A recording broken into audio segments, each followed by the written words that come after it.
کرتا ہوں کہ جو کچھ باتیں ہوئی ہیں شاید ان سے جزوی طور پر میرا اختلاف ہو یا میں اپنا نقطہ نظر پیش کروں تو امید ہے کہ اسی وسعت قلبی سے اور وسعت نظری سے اور خوشگوار طریقے سے اسے سنا جائے گا۔ بہت شکریہ۔ جناب عالی، اس میں دو رائے نہیں ہیں کہ ہمارے انتخابات کی تاریخ جو ہے وہ کوئی زیادہ خوشگوار نہیں ہے۔ قوموں کے ہاں جو بحران حل ہوتے ہیں، مسائل حل ہوتے ہیں، قومیں آگے بڑھتی ہیں، اپنے مستقبل کا لائحہ عمل بناتی ہیں، حکمت عملی بناتی ہیں، وہ الیکشن کے بعد ہوتا ہے۔ ایک سباؤ آتا ہے، ایک ٹھہراؤ آتا ہے، ایک اطمینان، آسودگی اور یقین کی لہر پھیلتی ہے۔ ہمارے ہاں ایسا نہیں ہوتا، اور یہ سلسلہ 1970 سے جاری ہے۔ یعنی پہلے تو آپ یہ تصور کیجئے کہ 1947 میں پاکستان بنتا ہے، 23 سال ہم انتخابات نہیں کرا سکتے۔ پہلے انتخابات جب ہونے لگتے ہیں 1958 میں تو ایک طویل مارشل لا آ جاتا ہے، انتخابات سے پہلے ہی آ جاتا ہے۔ دوسرے انتخابات ہوتے ہیں جو 1970 میں ہوتے ہیں، بلکہ پہلے ہوتے ہیں کیونکہ 58 والے ہو نہیں سکے۔ اس وقت ایک اکثریت کا فیصلہ جو ہے وہ تسلیم نہیں کیا جاتا، لہذا ملک ٹوٹ جاتا ہے۔ یہ پہلی مثال ہے ہمارے عوامی اور عام انتخابات کی جو انتہائی دل شگاف ہے اور انتہائی افسردہ کرنے والی، افسوسناک ہے۔ دوسرے دل شگاف ہے اور انتہائی افسردہ کرنے والی ہے، افسوسناک ہے۔ دوسرے انتخابات ہوتے ہیں 1977 میں، اس میں بھی دھاندلی کا شور اٹھتا ہے، اسی طرح مذاکرات ہوتے ہیں، باتیں ہوتی ہیں، سیاسی جماعتیں کشمکش کرتی ہیں، آپس میں گتھیاں سلجھا نہیں سکتی۔ نتیجہ یہ ہے کہ پھر ایک 11 سالہ مارشل لا ہمارا مقدر ہو جاتا ہے۔ ایک انتخابات ملک توڑ دیتے ہیں، دوسرے انتخابات 11 سال مارشل لا کا تحفہ دے دیتے ہیں۔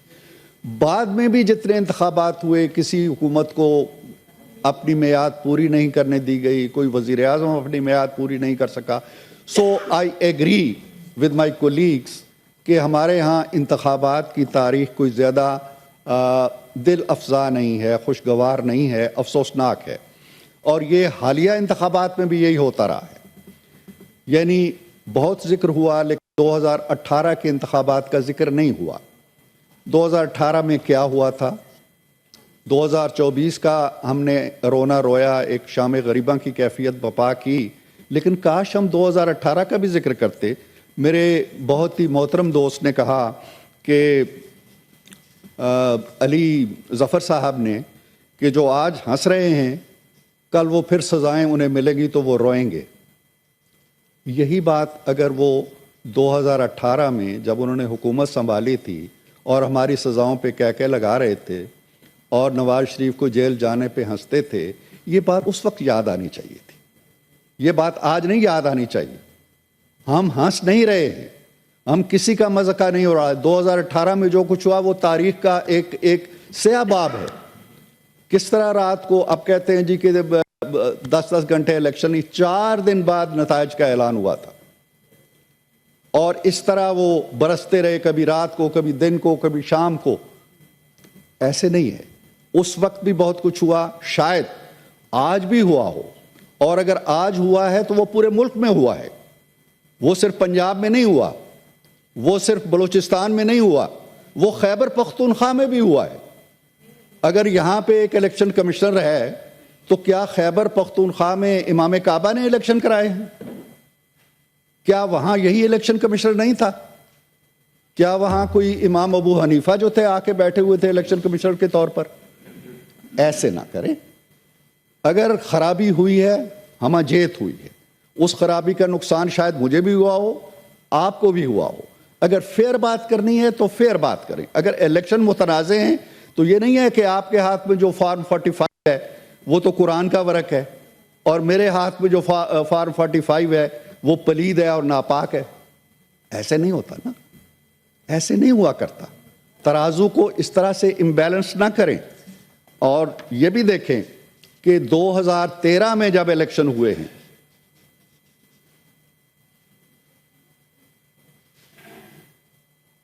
جی آپ جاری رکھیں اس پہ۔ 2013 میں جب الیکشن ہوئے ہیں اور یہاں پہ 4 مہینے کا ایک احتجاجی دھرنا ہوا ہے، اس وقت بھی کہا گیا، اس وقت کا نعرہ کیا تھا؟ 35 پنکچر۔ آج کا نعرہ کیا ہے؟ 45 فارم 45۔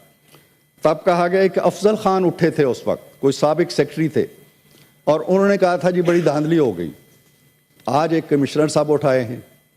یہ توازن دیکھیں اور یہ ریپیٹ ہوتی ہوئی ہسٹری دیکھیں۔ اس وقت یہ الزام تھا کہ اردو بازار میں بیلٹ پیپر چھاپے گئے ہیں، آج یہ ہے کہ لکشمی چوک کے اندر کوئی پریس ہے وہاں چھاپے گئے ہیں۔ یہ اگر دھاندلی ہوئی ہے، میں یہ عرض کر رہا ہوں، تو یہ ہر کہیں ہوئی ہوگی۔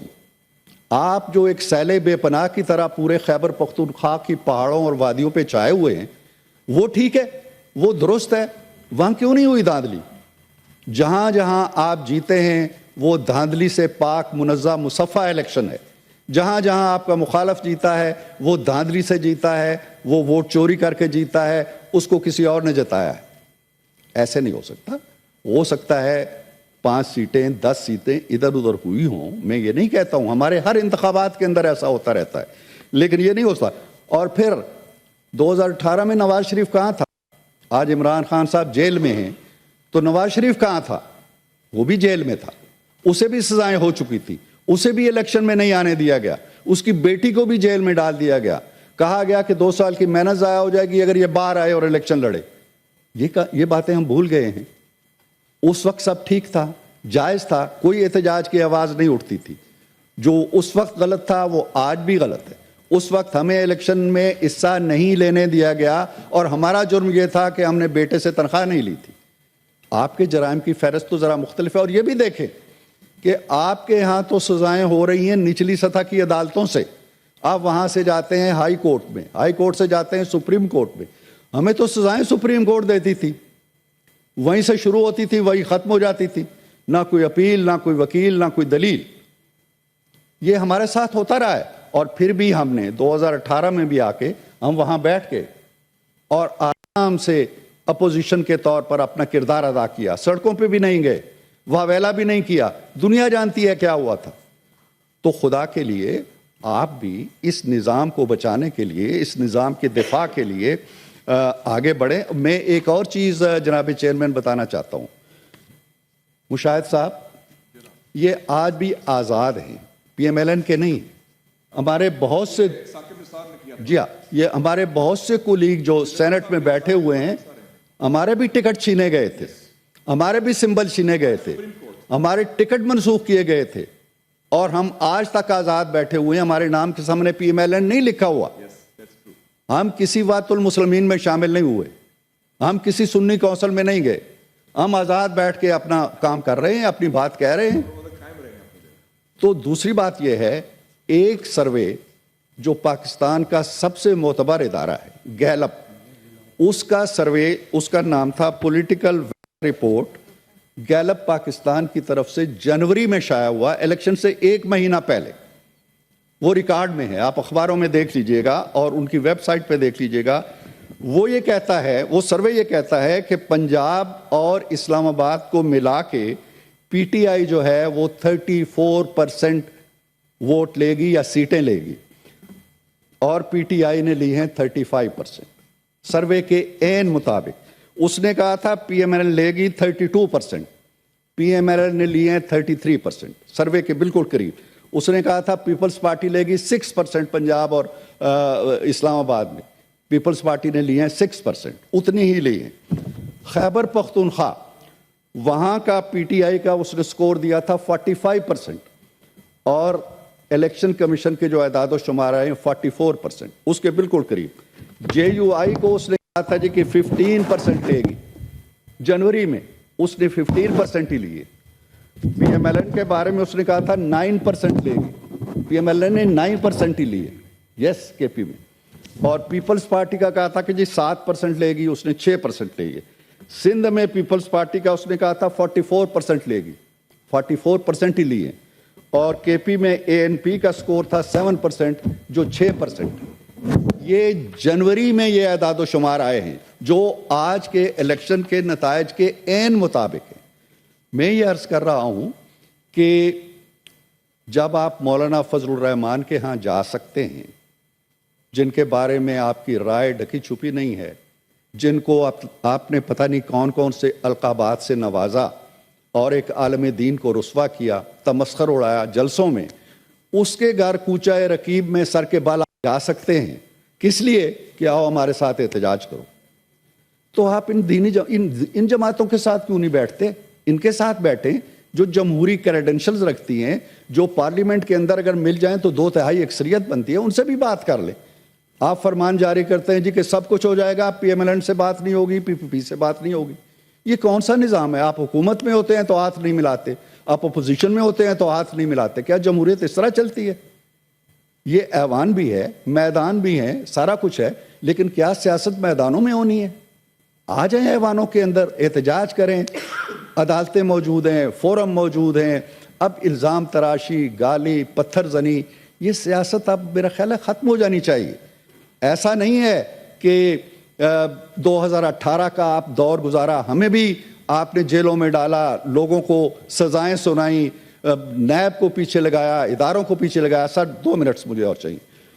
لیکن ہم لوگ چلتے رہے، ہم نے نہ بائیکاٹ کیا، نہ ہم نے استعفے دیے۔ آپ کو تو پارلیمانی سیاست سے کوئی تعلق ہی نہیں لگتا۔ 2002 میں پہلی دفعہ خان صاحب آئے، مستعفی ہو کے چلے گئے۔ 2008 کا الیکشن نہیں لڑا۔ 2013 میں آئے تو دھرنے دیتے رہے اور آخر میں استعفے دے دیے۔ 2018 میں بیٹھے رہے، لیکن جب حکومت ٹوٹنے لگی تو اسمبلی توڑ دی۔ یہ جمہوری کیریکٹر نہیں ہے۔ جمہوری کیریکٹر یہ ہے کہ خندہ پیشانی کے ساتھ آپ کے دل کے اوپر چوٹ لگی ہوگی، ہمارے دل پہ بھی لگی ہوگی، ہم بھی پتہ نہیں کیا اعداد و شمار بنائے بیٹھے ہوں گے، آپ بھی بنائے بیٹھے ہوں گے۔ لہٰذا آئیے ان دل شگاف چیزوں کو سامنے رکھنے کے بجائے اور چھوٹی چھوٹی جماعتوں کے چھتری تلے پناہ دینے کے بجائے، کتنا اچھا لگے گا کہ اتنی بڑی پی ٹی آئی جس نے 92 کے قریب سیٹیں لی ہے، وہ پی ٹی آئی نہیں کہلائے گی، وہ وحدت المسلمین کہلائے گی، وہ سنی کونسل کہلائے گی۔ کتنا مزہ ہے آپ کو؟ میں اب اس پہ اس سے زیادہ کچھ نہیں کہنا چاہتا۔ انتخابات کے حوالے سے اگر کنسرن ہیں، ایوان میں آئیں، حلف اٹھائیں، اپوزیشن کا کردار ادا کریں۔ اپوزیشن کا کردار حکومت کے کردار سے کہیں زیادہ عام ہے۔ جو بھی حکومت بنے گی ایک مخلوط حکومت ہوگی، کسی کے پاس میجارٹی نہیں ہے۔ پی ایم ایل این نہیں بنا سکتی، پی پی پی نہیں بنا سکتی، آپ نہیں بنا سکتے۔